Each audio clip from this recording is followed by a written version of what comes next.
በስመ አብ ወወልድ ወመንፈስ ቅዱስ አሐዱ አምላክ አሜን።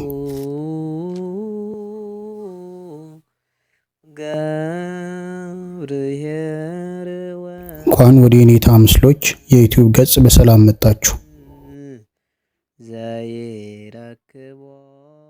ዛሬ ደግሞ የምንመለከተው የአብይ ጾም 6ኛ ሳምንት ስለሆነው ስለ ገብርኄር ነው። ይህንን ቪዲዮ ላይክ በማድረግና ቻናላችንን ሰብስክራይብ በማድረግ ይጀምሩ።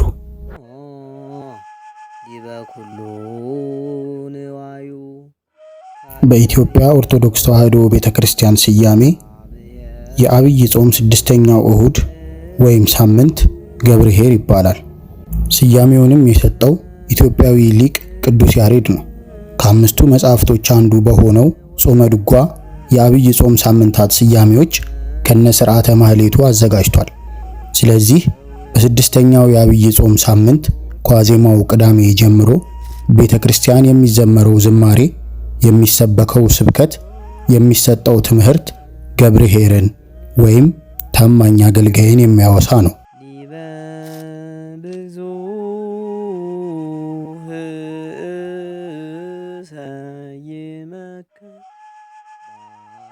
ገብርኄር ማለት ታማኝ አገልጋይ፣ በመልካም ሥራ የተመሰከረ አገልጋይ ማለት ነው።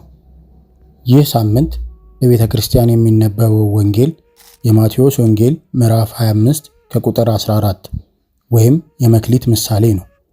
ይህ ምሳሌ የዳግም ምጽአት ተስፋን ከቀደመው ደብረ ዘይት ጋር በማገናኘት በተግባር እንዴት እንደምንዘጋጅ ያስተምራል።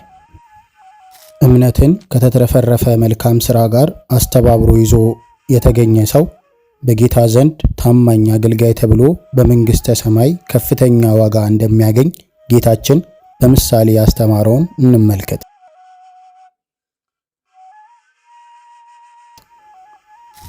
በምሳሌያዊው ታሪክ መጀመሪያ ላይ የምናገኘው አንድ መንገድ ሊጀምር ያሰበ ሰው ከመሄዱ በፊት አገልጋዮቹን ጠርቶ ለእያንዳንዳቸው እንደ ችሎታቸው መጠን ለአንዱ 5 ለአንዱ 2 እንዲሁም ለሌላኛው 1 መክሊት ነግደው ያተርፉበት ዘንድ እንደሰጣቸው ነው።